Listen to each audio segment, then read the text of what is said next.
This is the World Satsanga held on the 29th of April 2017 in conjunction.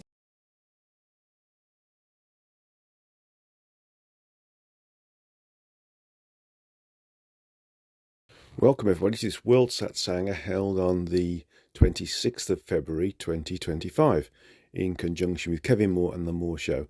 And again, I urge you to visit his YouTube site, the Kevin Moore Show, to see what he's up to and see what he's presenting in terms of his alternative view on the metaphysical and the greater reality, and also see if there's any more interviews with individuals who are classified as channelers with his docu-series they call us channelers. Well, this lecture is actually prompted by a question I received on my YouTube channel about astrology, and the question is, what effect does it have on our daily lives? Well, in effect, astrology as we know it from the tabloid press is pretty weak, if not ineffective totally. So the daily routine we get about how things are going to affect us are so generalised that it's almost not worth publishing, to be honest. But astrology goes back a long, long way, and it does have an effect on us, but it has an effect on us energetically. Now, when we incarnate in the body, we come into an incarnation with a certain evolutionary level and a certain quality of sentience associated with the evolutionary level, and a certain volume of sentience as well that's associated with our ability and whatever we want to do as part of our life plan in this particular incarnation. In effect, what we want to experience, learn and evolve from. So we have a certain frequential level or certain type of energy associated with that. And some of us are very expansive in our thought processes, and some of us are very focused on our incarnations. But as we incarnate into the gross physical, we're affected by the location of the Earth. And the location of the Earth has been basically assigned to being in a sector of space. And what we see in the sky at night, and the location of how we see these things in the sky at night, is attributed to the various constellations and how they appear to us, and whether they are assigned a certain, let's call it an image. So we have Sagittarius, we have Cancer, we have Taurus, we have Aries, Pisces, etc., etc. And also on top of that, we also have another series of images associated with the year that we're incarnating into as well. So we have the Chinese and Japanese New Years, which are rotating in the 12 monthly cycles, and within that we have the 12 months within the 12 within each year as well. So there's two levels there. When we're born, depending upon the location of the Earth within its rotation around the Sun, within the Sun's position within the galaxy, and the galaxy's rotation within the universe, depends upon the sort of frequencies that we get exposed to.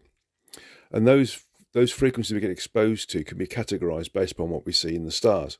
So if we say that we're in a certain location, that could be the year of the snake, for example, which is this year, and we could be in April, which is it can be Aries, or it can be the tail end of Pisces.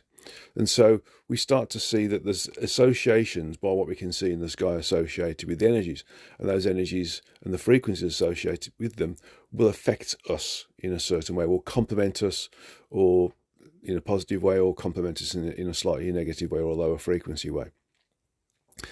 Now, the Earth passes through, as a function of the rotation of the galaxy and its position within the galaxy itself, through a number of different locally high frequency and locally low frequency areas, and the Hindus called them yugas, where we move through about every 12,500 years different levels of existence. And again, that's these different levels of existence, such as expansivity or ignorance, are a function of the frequencies that we rotate through. So as we move through them, we start to be affected by them as well. So these larger movements in terms of how we move through the universe as a function of the rotation of the galaxy that we're part of also affects us. So we have a long-term effect, which is associated with the yugas, this 12,500 years, where we go up the frequencies and down the frequencies and up the frequencies and down the frequencies to various different levels associated with what's locally high and what's locally low. And the sort of, so the position on the curve, so to speak, of those locally high and locally low frequencies that we pass through. And this, in essence, gives us an idea of how we might develop a personality. And the personality is associated with the frequential level. So when we have an astrological analysis of ourselves, we have to look into everything to understand how these energies or these frequencies may affect our personality. And so we have to know the second within the minute, within the hour, within the day, within the year that we are incarnate into the human body, or any other body within the physical universe for that matter.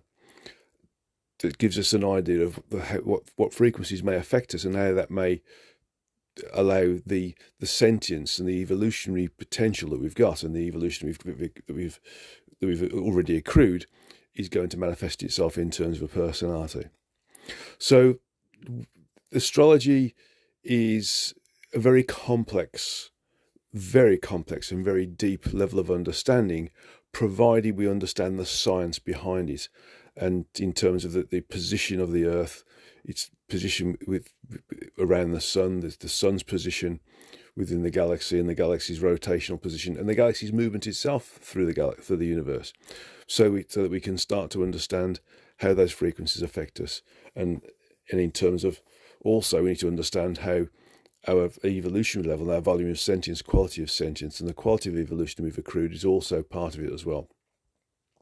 There's a lot of this that we don't take note of when we're doing an astrological chart for somebody or an analysis for somebody, because the other levels of depth of knowledge aren't understood at this moment. If we could understand our evolutionary level and the quality and volume of sentience that we're bringing into an incarnation, add that into the understanding of what part of the universe our particular location is rotating through and the frequential state it's there, we'll be able to get a much better idea of how our personality is.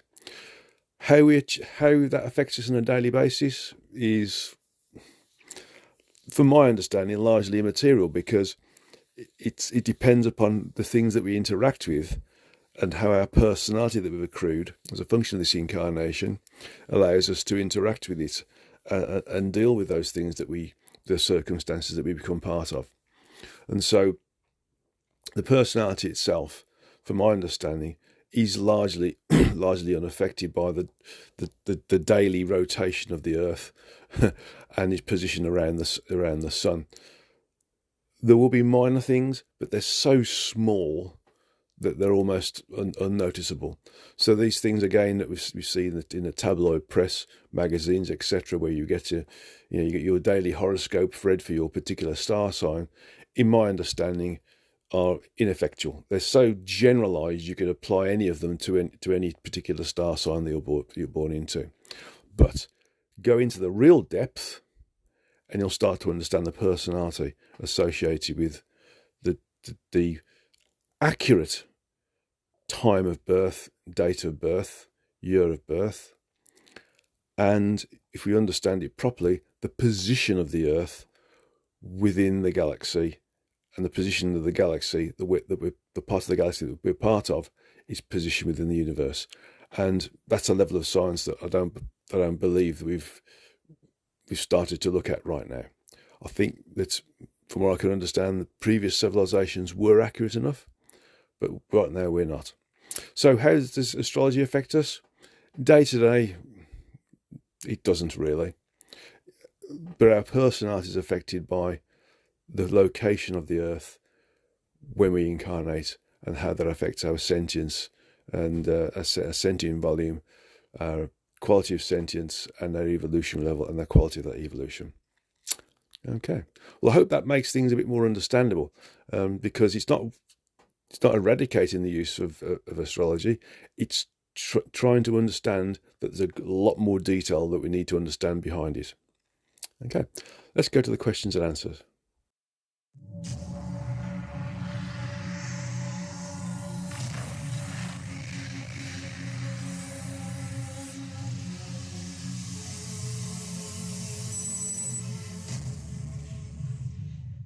Well, thank you everybody for coming tonight, this afternoon, this evening, this morning, whichever part of the planet that you're on.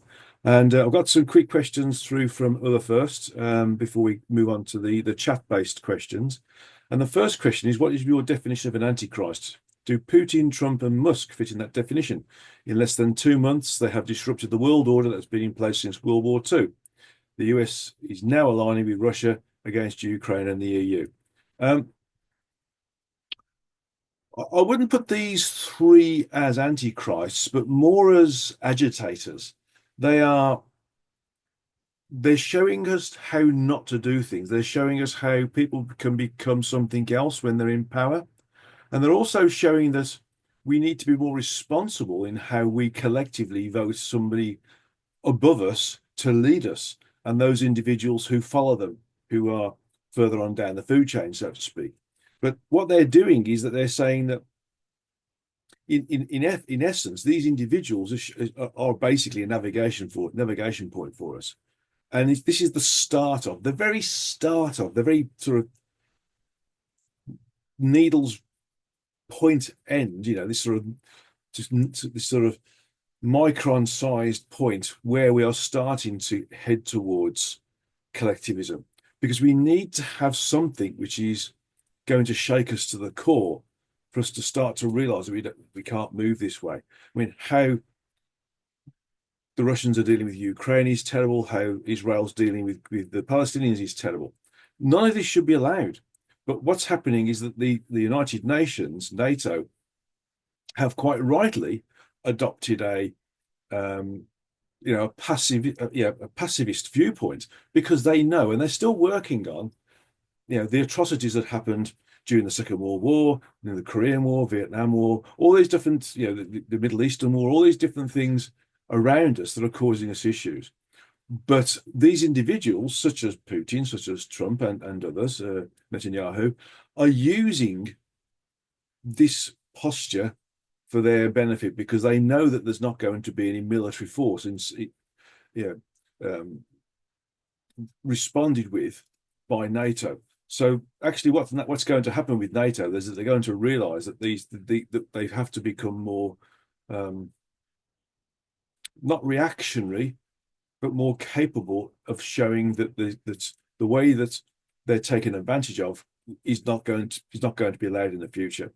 But more importantly, collectively we're going to do it, and that means that collectively in the different countries, eventually these individuals will be taken out, not killed, but they won't be allowed to be voted back in again. This sort of personality type.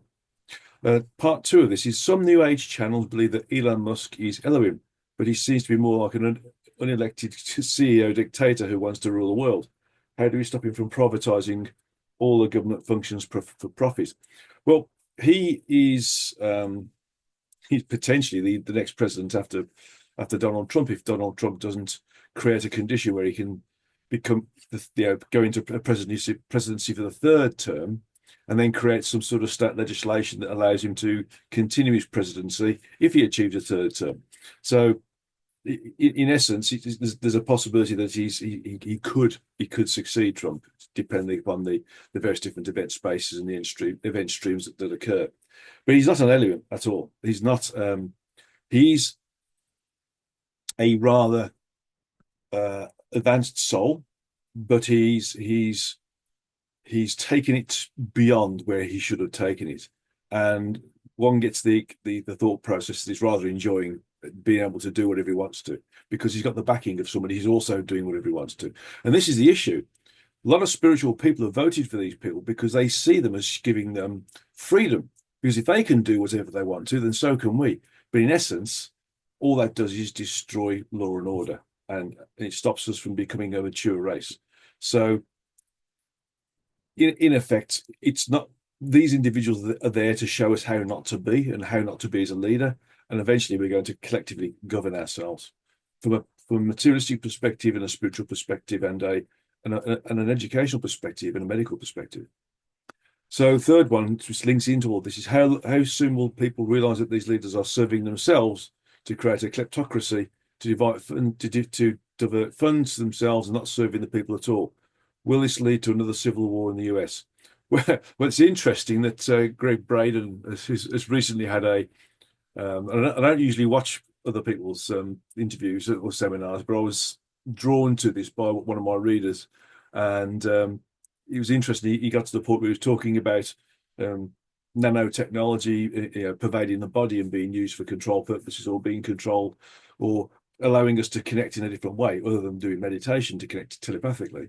And also that there's a potential that there's going to be a split between the two fractions, the Republicans and Democrats, and even within those parties, fractalizing again because they themselves realise that they've sort of let they've opened Pandora's box, and that the way what they've allowed to happen shouldn't really happen and shouldn't happen the way it is.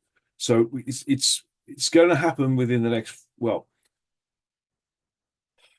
50 years is where I'm going to see things starting to take place instead of collectivism. But in the next 5 to 10 years, people are going to start to think we've got to start behaving more mature, in a more mature way, and also start to look at who we elect to be our leaders in a more mature way. And there's going to be a lot of other checksum basis based things that the checksum effects is going to be part of the first part of understanding how we could work in a collective way.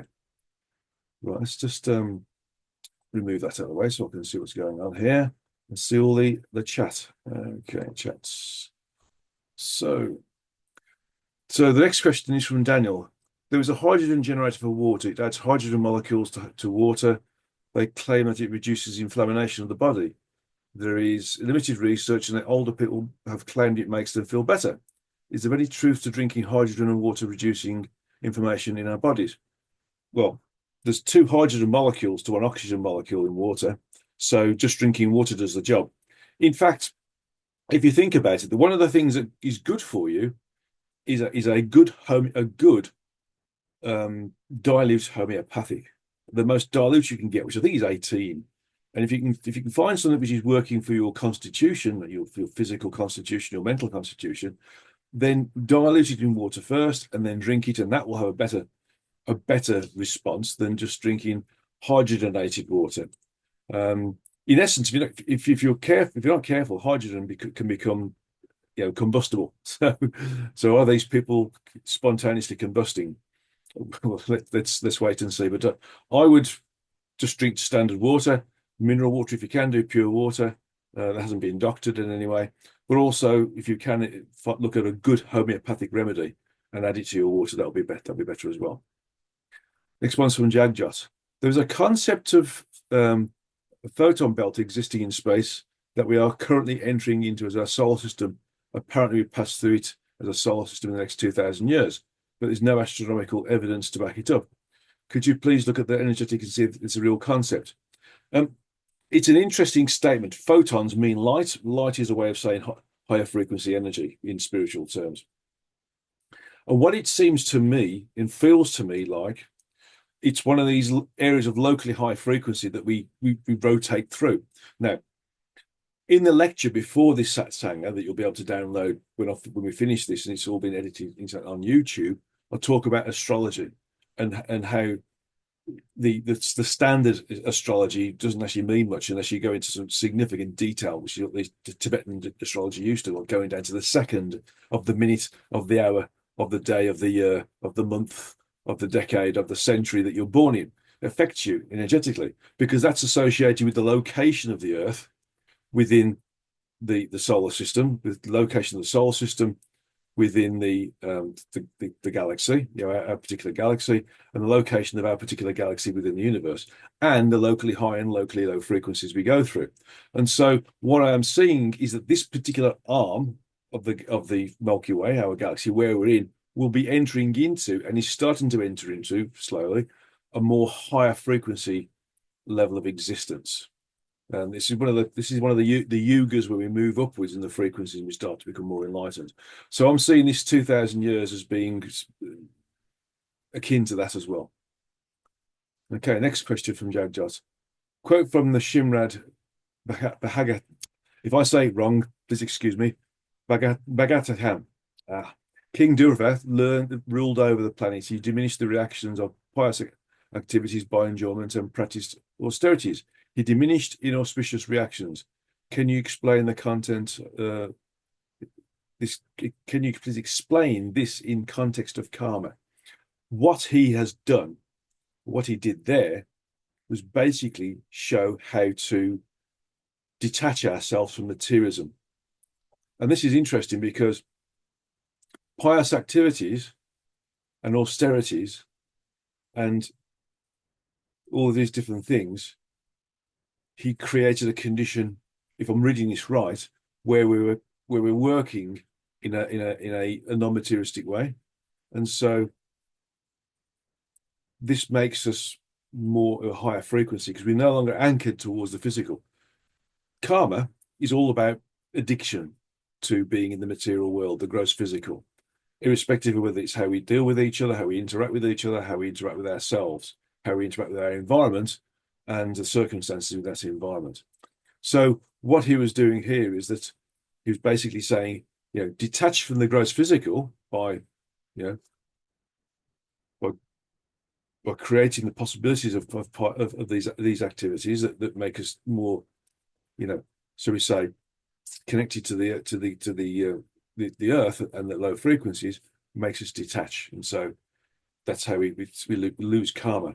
If, on the other hand, he's saying that we should have good playtime, and enjoy ourselves, and don't worry about how much we spend. We'll get the money somehow. That's creating karma. So if we are not, if we're not being austere, we're being gregarious, then we are attracting karma because we're getting addicted to being to those states of mind. If we are being pious and we are being austere, then we are detaching from the material world. Okay. Daniel, is this a very exciting time to be on the planet? And we all agree to come here to make it better? Did we foresee clearly the difficulties and challenges we would experience when we came to this planet? There are times when I feel ecstatic joy, yet it does not stay and it's fleeting. What is the purpose of this experience? Should we try to keep it or adjust it? Is there anything that could happen in the future, in the near future, that would turn everything around, helping people to wake up and working more as a community? It seems that when we have a peaceful existence, we become complacent and distracted. Controversy, challenges, wars, rumors of wars seems to keep us on edge, looking forward to making it better. Is this true? I would say that we're starting to collectively realize that we can't allow things to happen where we remove people's divinity. Like, for example, planting nanobots in the body to monitor different biological functions, or allowing us to connect with others by using implants that replicate mobile phones, for example, or computer connectivity. That's reducing our divinity. Making war upon people for religious purposes, that's removing our divinity, because it's removing their ability to live. If it's just for land grabbing, what's the point? It's just grabbing land. The same problem happens later. You populate it, you increase the population, you need to grab more land. We just need to show respect, and we need to be able to control ourselves much, much better. And the only thing we can do really is we can express our concern and our distaste of these things and offer an alternative, more mature viewpoint. And in doing that, we should walk the walk as well. If we talk the talk, we should walk the walk. We should be living illustrations of how other people should be interacting with others in their circumstances. Being the good example is the way forwards, without doubt. Okay, so next question here is from Eliza. Is it true that our reality is based on beliefs? And if so, are there any new beliefs we should adopt? Is there one belief that we should definitely drop? My thought processes are that everything we do is based upon a belief system unless we experience it ourselves. So, for example, from the point in which we enter our incarnation, we are programmed by our parents, our educators, our friends, those individuals we put in authority above ourselves, and that which we see around us and which is um, reiterated around us. We use them as a belief system and overlay that as a knowledge-based system, even if we haven't ever experienced it ourselves, because we choose to elect these individuals as our seniors and we believe them. So hence the belief system. It's only when we do something ourselves and experience it ourselves in various different levels of detail do we start to get experiential experience. And then it moves away from a belief system into an experiential system. So if we're going to invent a belief system, we should create a belief system that is, in effect, based upon the desire for a utopian society where we work collectively together as in service to each other to help each other evolve. And that would be a good belief system to broadcast. And I can see that would be very, very good to go through. And I'm not seeing any more questions after this. I might have one more afterwards.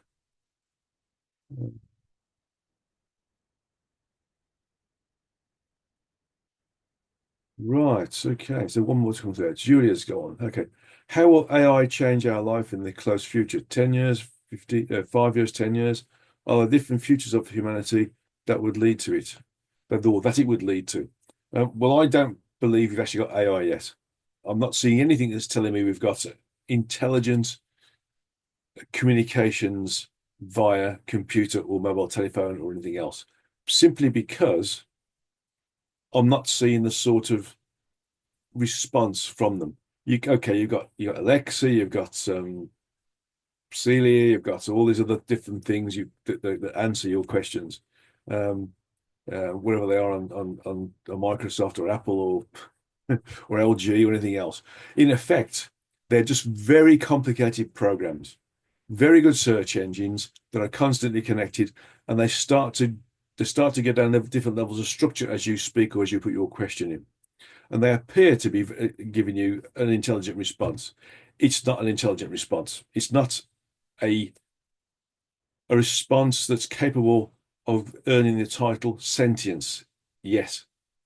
So I feel that we should be using it as a potential for observing how we can be um, hoodwinked into believing something when clearly it's not. And so we can use these things as tools as long as we don't allow them to make us lazy. And you can see this now where people are doing their degrees, master's degrees, PhDs, and they're using AI to help supplement their own reports or theses. And all these AI programs do is take bits and pieces and stitch them together to create a sentence or a paragraph. And you can only do that if the information's out there. But if the information out there is complete rubbish, then the information that comes back is complete rubbish. There's an old saying about computers, rubbish in, rubbish out. They use a different word, but that's the essence of it. And so what we get is if you put misinformation out there and enough misinformation, then you get misinformation back. So although it's interesting to have these levels of programs, it's like having a calculator. If you say 12 times 12 equals and you get 144, that's fine. But if you learned your times table or you learned how to manipulate numbers in your mind, then you understand how the logical solution comes. But if you just use a computer or use a calculator, you don't understand how tangents work, cosines work, or sines work at all. You don't understand how you can use a logarithm table. You don't understand the old longhand way, which is the foundation of everything. And so, in reality, what we're doing is we are creating a condition where we're allowing people to build a house or a series of flats starting from the second floor and not have the first floor, the ground floor, or the basement. And so I think we should be using AI very carefully because it's creating a condition where we don't really understand who we are, but we're using different levels of technology to create who we are. Next question from Nana. What country do you think is one of the best country and why? Countries that are still working with nature and respect nature. and those countries that are not yet embroiled in the so-called Western way of life, but they are working with nature, and they're still connecting with nature, and they respect nature. Okay. Who has asked the question, when will your Kindle version of Beyond the Origin come out? I saw the paperback is due to be published in October. We can't wait that long. Actually, they're already working on they're pretty much almost finished with the audio version. I've just finished the final edit with the publisher's editor. The cover's already done. The back cover blurb's already done. It's just a case of putting it in the galley print and out it goes. So I think it'll be around May. I even suspect that the Kindle version will be out probably before then. So it's close. It's close by. It's very close by. October. They usually put a placemat out, a placement out, a date in the future to start to say when it is. But it's usually 3 or 4 months, well, even 5 months earlier than that. So I think May the latest. Eliza asked another question. Are there some of us on the planet who are in fact evolving?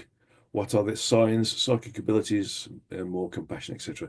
Well, we're all evolving in different ways, irrespective if we are doing the so-called bad life or good life. We're all evolving because we're all experiencing, learning, and evolving. It depends upon how addicted we become to the experiences and want to come back and experience the same thing as to how fast we're evolving beyond the need to be here. So there are people who are evolving. You're all evolving, and you're all working in a way to help others evolve as well. Because if you weren't, you wouldn't be doing that if you weren't here now, for example, in this small number of individuals. So things like intuition is one of the things we start to see when people are evolving. They start to understand the answer to the question without having the linear sort of progression from A to B. So think of when you're starting to understand or know the answer to a problem or a question before you've actually gone through the linear and logical route to get there. That's when you start to understand. When you start to have precognition, that's when you know you're evolving. It's when you know you're a higher frequency and you're connecting to different things. When you can start to see by just focusing the eyes, the aura around the outside of the body, that's when you know you're evolving. Daniel's asked, is there a very strong leader arises that will be coming amongst us to lead us out of this difficulty? Well, everybody agrees that the second coming of Christ is within the self, not a physical individual. But there are going to be, and they are starting to arrive, these so-called white children who are going to lead us in certain ways depending upon their own skill set and their own desire to interact with us. They're all going to be equally spaced around the world. Whether they're all here concurrently, or some will leave the reincarnation and others will come, is unclear yet. But there's about 5 or 6 here right now, and some of them are walk-ins. Some of them are born to certain mothers. Some of them are being looked after by certain ladies or families because they've been adopted. But there's going to be 4 that are working in the background, 4 that are working in a qualitative way, and 4 that are working in a quantitative way. So some will affect people locally, or small numbers of people who can affect larger groups of people. Some are going to affect a lot of people, and some are just going to be, dropping nuggets of ideas that make us move forwards in the background. Okay. So next one, from M. Hi. Hi, Marcello. Okay, good. Do you have any info regarding why Source Entity 1 or the Origin gave us the tool of astrology? Marcello, by the way, along with Alejandra, but they've both been translating some of the books into Portuguese and Spanish. So I thank them very much whilst we're on the air for doing so. It's a wonderful thing to do for us, and I really appreciate helping to spread the word in these different languages. They're both really important languages. So, astrology was a way for us to understand our journey through the frequencies whilst we're on a certain planetary body, basically. And it's a bit of a mechanical way of doing it, but it allows people to use information that is not specifically understandable to them in a way that would benefit them if they could work on something this is on their level. So using descriptions of star signs to indicate where we are in the passage of the Earth through the heavens is one way of doing it. The indication of where these star signs are visible in the sky indicates where we are. And it also indicates if we look at it in a completely different way, the frequencies, should we know the bigger picture, I mean, a much bigger picture, like hundreds of thousands of years, we would know where we are within the way in which we move through the physical universe in terms of the location that we are, relatively speaking, to a locally high or locally low frequency. So we've got this as a mechanical way of connecting, as another thought process we've got to be able to consider that we're part of a greater reality and not part of just a very, very localized reality which is based upon the earth and in the human body. Okay.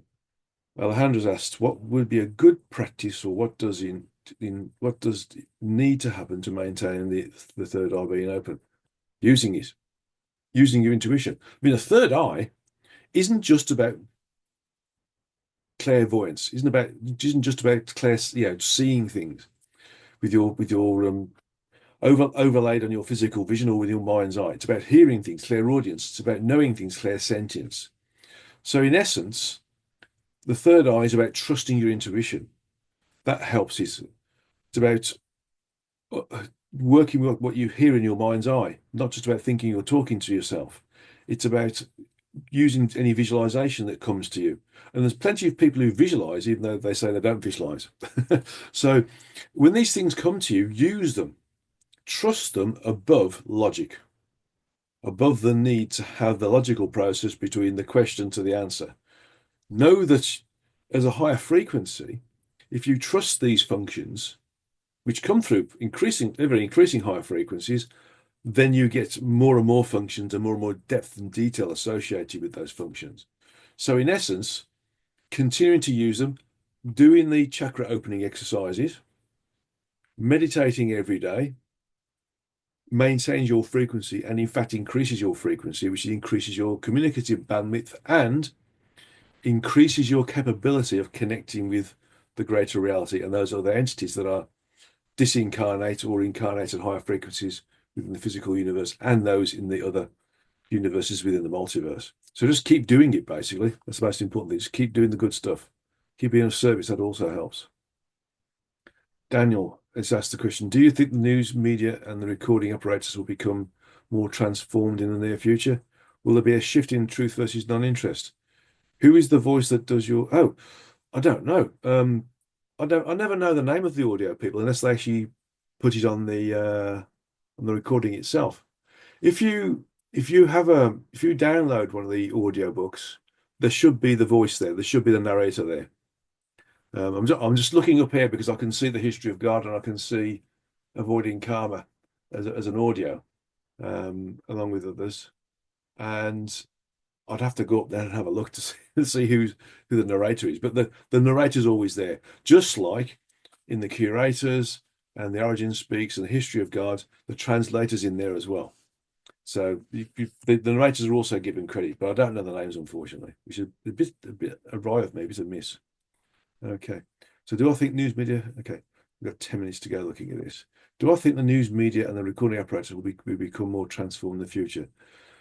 Potentially, if we go down the Musk route of having more and more cybernetic implants, if you want to call them that, we'll be able to connect by using our thoughts to a bio-neural network, which is also electronic. So a bionic, if you don't want to call it bionic, you can do. But basically, we'll be able to connect that way, which removes the need or distracts us from our real capabilities. So although it's a potential that we can connect with electrotelepathy, so to speak, or connectivity, put my tongue back in, we can do it anyway through meditation. So it's actually removing our divinity, which is quite an interesting way of thinking about it. How best to get over and transcend the feeling we failed to insert aspects of our life? Revise them. If you think you should have done something, go and do it. If you think you should have done something but walked away from it or you are in fear of it, then go and do it, because fear is karma, because it's a way of us feeling that we are anchored to the gross physical. So doing something in confidence and knowing you can achieve it and knowing you can master it also allows you to ascend the frequencies as well. Alejandra's got another question. What does it need? What needs to happen to have a complete remission of an illness? Complete and utter understanding, not belief, that you are in control of your body and you can remove that illness. And you are removing the illness, and the illness doesn't exist in your reality. So it's, and I've seen this a number of times. In fact, a long time ago, probably 11 years ago now, I was in a conference with Ozark Martin Publishing, my publishers, and Julia Cannon was talking about somebody who, two examples.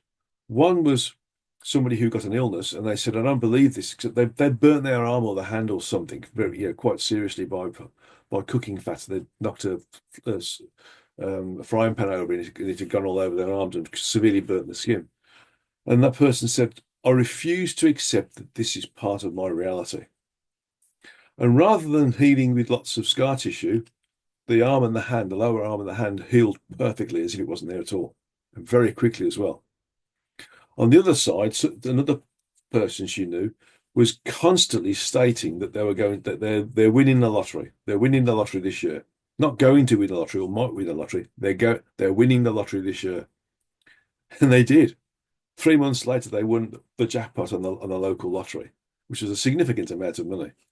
And so it's all about understanding and moving forwards in a way which doesn't allow doubt to sneak in. Because doubt is the way in which the ego, which wants us to remain in the lower frequency, so it maintains its control over us, stays there. So we need to be totally positive and not just think, but know. So we create an experiential condition rather than a belief-based condition. What is my impression of Starlink? I don't know what Starlink is, to be honest. So if you got a chance in the next few minutes to quickly do a summary of what Starlink is, Starlink is, I don't know. If, for example, though, it's using satellites to connect us again by having sort of electrobiological implants in us, then I think it's going to distract us from having the capability of connecting by using standard telepathy through meditation for raising our frequencies, going to make us rely on technology. I think anything else we've got there? We've got 6. Yeah, fine. Okay, others there. Okay, how do we best serve the world right now? Is it to educate people to do protest, boycott products? Some companies, what do you suggest?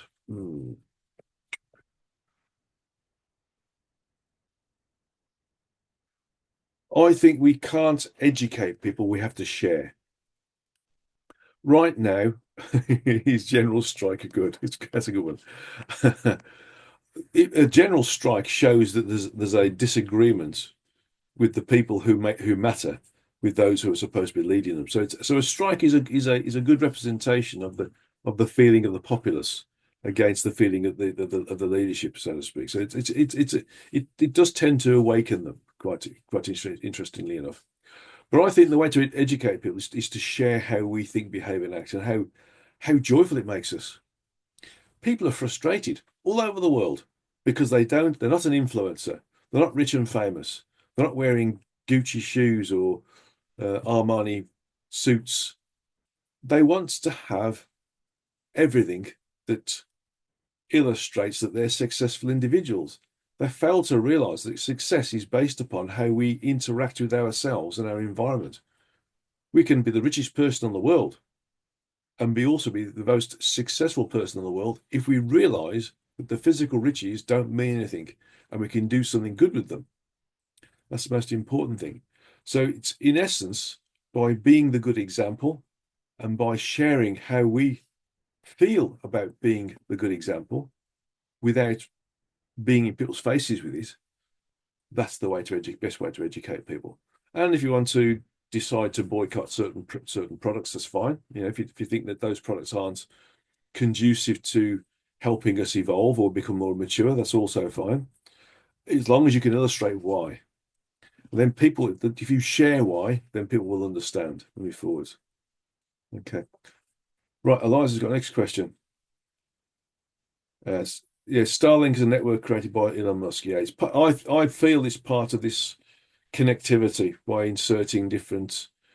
He's talking about nano neural networks now that sort of assemble themselves in the body and create this connectivity process. But all it's going to do is remove our divinity, remove our ability to become divine by reconnecting with who and what we are whilst we reincarnate.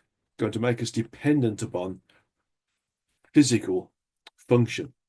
So it's a way of integrating us very nicely with a karmic thought process and a karmic existence, because it's going to make us addicted to this level of connectivity. Just look how people can get addicted to their computers or their phones now. Unbelievable. So it's just another level of addiction, really. It's another level of karma.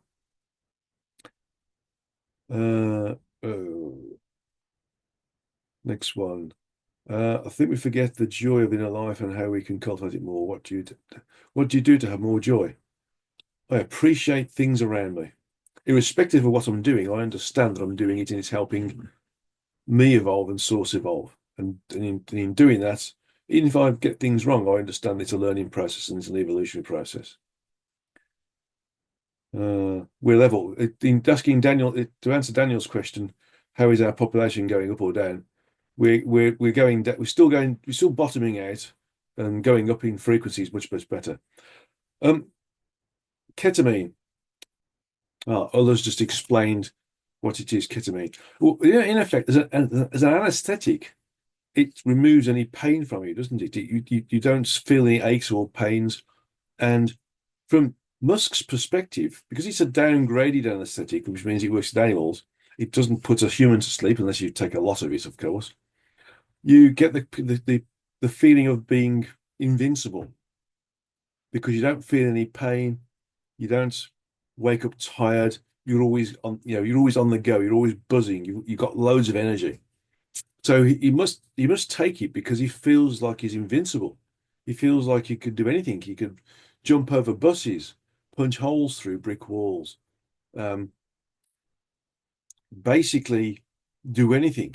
He feels like a superhero, a Superman.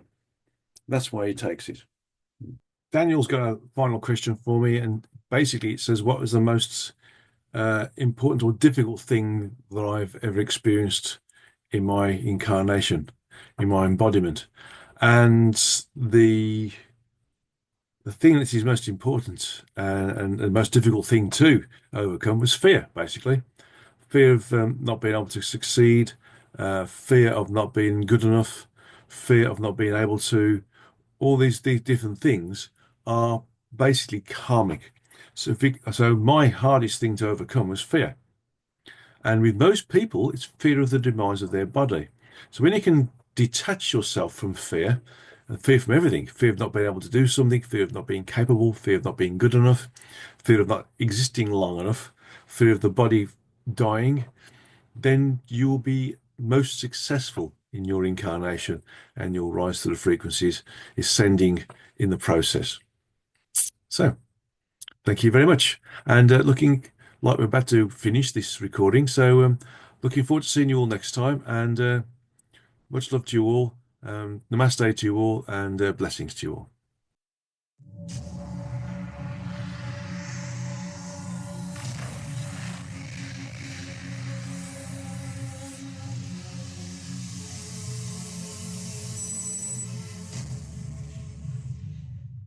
Welcome to the meditation side of this World Satsanga in February 2025.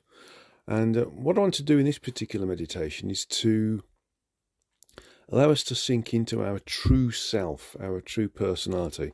In the lecture, I talked about a little bit about the intricacies associated with astrology and the fact that we don't understand it at all, in terms of we don't go into the level of detail to understand how the frequencies that we are exposed to when we incarnate as a function of the location of the the Earth within the galaxy and the galaxy's rotation, and it's also its movement through the universe affects us as well in terms of how it affects our sentience, quality of sentience, the volume of sentience, and our evolutionary level and our quality of evolution, and how that all affects us as well. Because it's like, sometimes we like to be in a hot country, or like to have summer, but we don't like winter because it's cold. So it's a similar sort of thing. These things affect our moods as well as the long drawn out nights in the winter.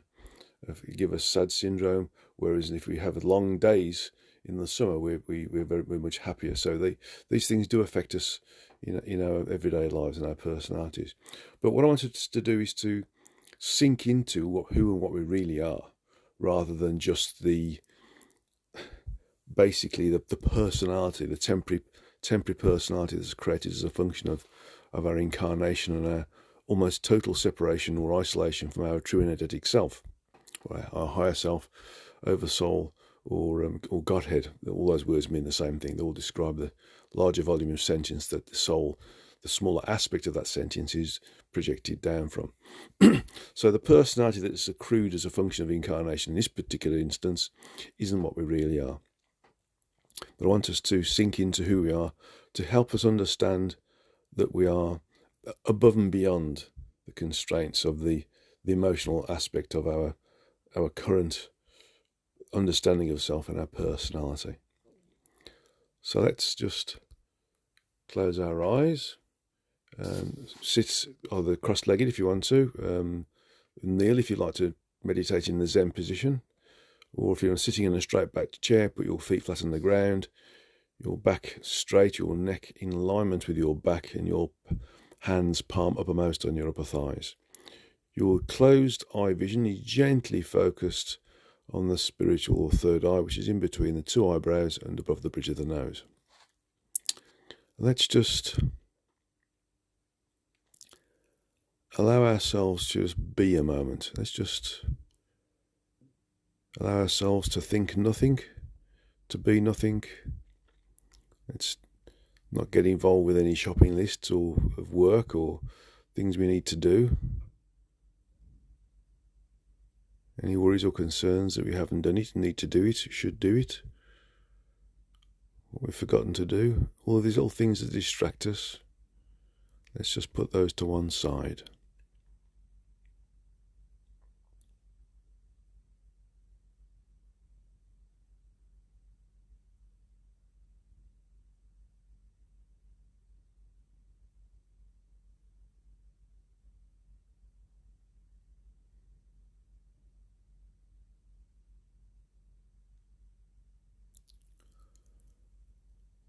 And the best way to connect with who and what we are is to actually change our focus away from the human body and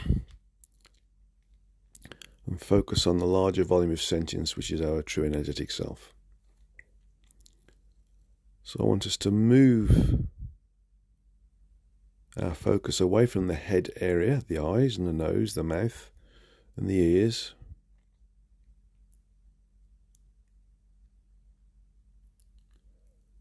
and put your focus down towards the soul seat, which is where our sentience resides within the energetic structure of the body, which is just behind the juncture of the front and rear heart chakras, which is the center of the front of the chest, but in towards the center of the body, in the core of the body. And this is where there's the hara line is connecting the soul seat to the Tantien via the core star, which is the junction and the separation of sentience and energy. The energy goes to the Tantien to animate the body. The sentience goes to the soul seat to remain connected in some small way to the true energetic self. And the communication between them is done at the core star area, which is in a similar but not the same location to the Tantien, sort of not too far away from the juncture of the front and rear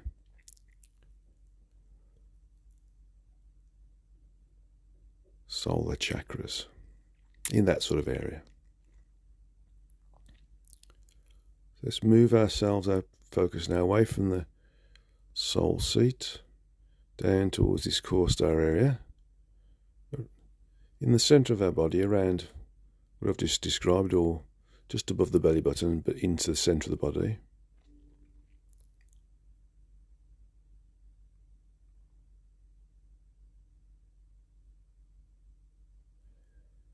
And now let's follow the Hara line from there, which is a hypodermic sized energetic tube, if you want to call it that, where the connection of sentience and energy is protected from the effects of the lower frequencies, and still allows some level of communication between our aspect or soul and the true energetic self. Without the Hara line, the aspect or soul would be totally cut off from the true energetic self. But there has to be, and still remains, a connection, even though it's super slow. Super slow, that is, in comparison to its normal hyper-fast speed of communication. So let's move up this Hara line, this hypodermic sized tube. Follow it up. This is the so-called tunnel of light that people report passing through when they have a near-death experience. They're actually moving up the Hara line. As you move up, you go further and further up the frequencies. Things get brighter and brighter. And you enter into a much and significantly larger volume of sentience. That's your true energetic self. You will notice there's other Hara lines attached to the true energetic self.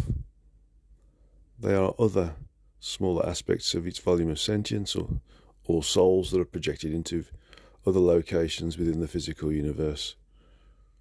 Or not, as the case may be, other locations within the other universes within the multiverse, to help with the overall evolutionary growth of the true energetic self.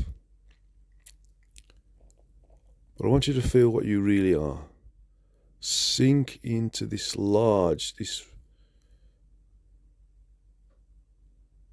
significantly larger volume of sentience that you've returned to.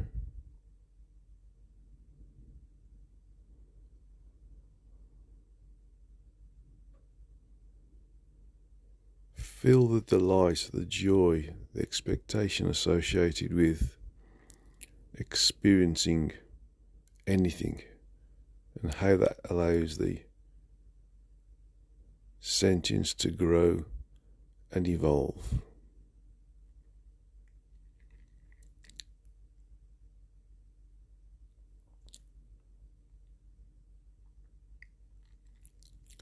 Feel the overall personality of what you are, which isn't the personality associated with the human form in this particular incarnation, but it's a collective of all of the personalities that you've experienced, not just on Earth, in other locations as well, and all the other personalities that the other aspects have generated and that have been absorbed into the true energetic self. It's one collective personality. One collective set of experiences. You have memories of experiences that you've not actually experienced yourself, because another aspect or smaller volume of sentience projected down from your true energetic self, one of your soulmates,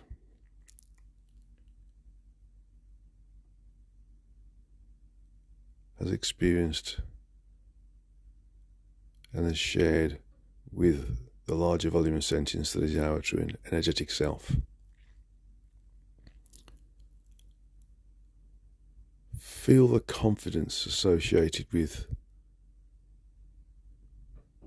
what you've collectively experienced, either directly or indirectly. Either directly or indirectly.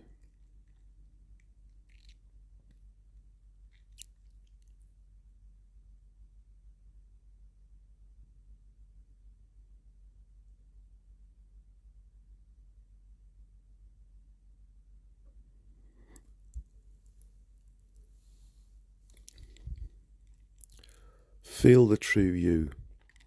It's significantly more expansive than the little you is in the human body.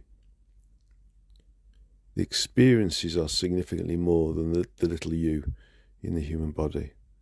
The evolution, the collective evolution, and the quality of evolution is significantly more than you, the little you in the human body.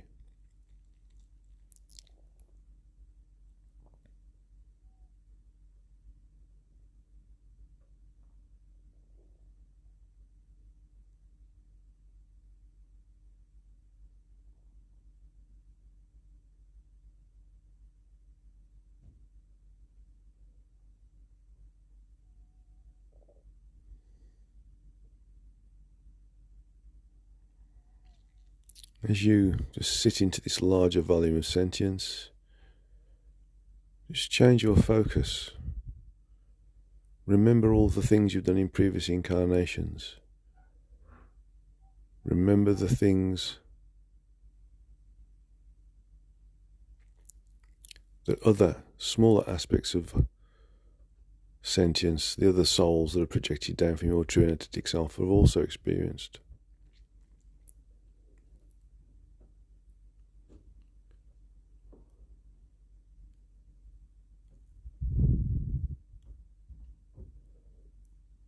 Feel the knowledge. Feel the understanding. Feel the depth of knowledge and understanding.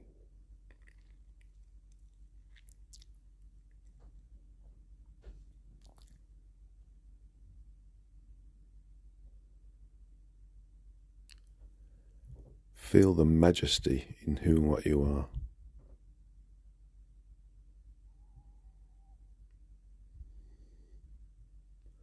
You are unlimited. There is no limitation at all.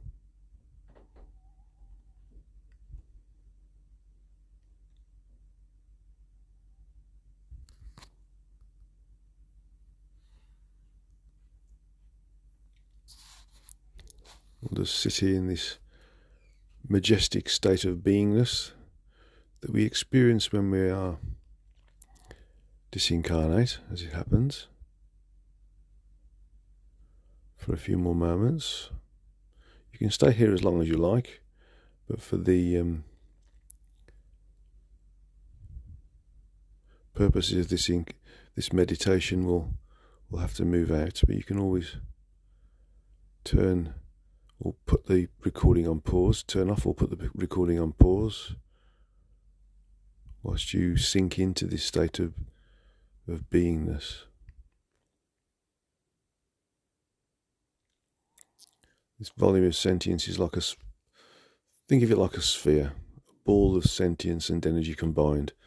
The sentience is the real you, the energy is just a vehicle that the sentience uses to interact with the particular level within the multiverse that the evolutionary growth has allowed the true energetic self to reside within.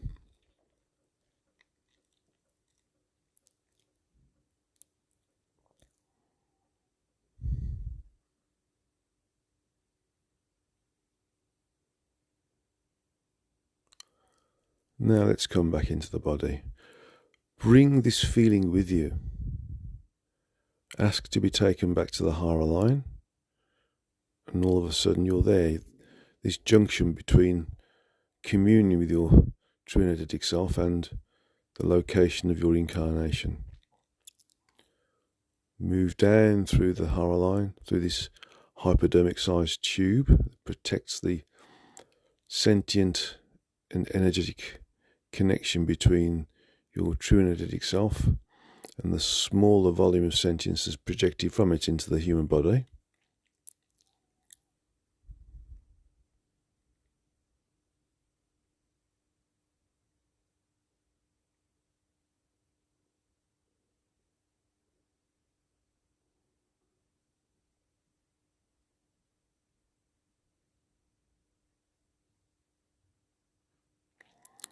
Move down through it until you start to come into the body around the location of the crown chakra, down through towards the core star, and then move back up from the core star back towards the soul seat, which is located in a similar area to the junction of the front and rear heart chakras.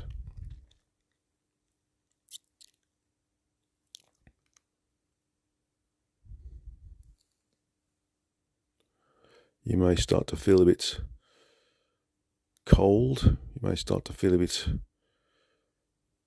slow. You may find that you feel that you can't remember what you've experienced, but you've brought some of it with you. Contentment, confidence, expansivity, calmness.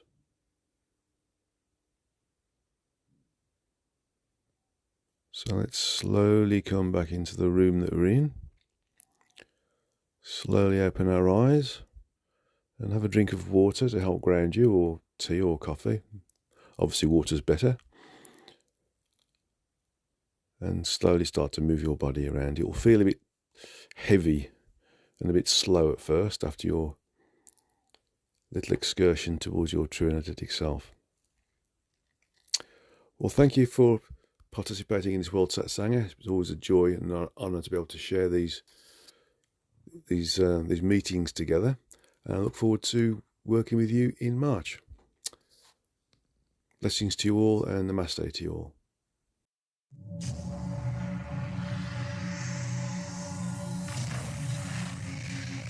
Did you see the aliens in Crete?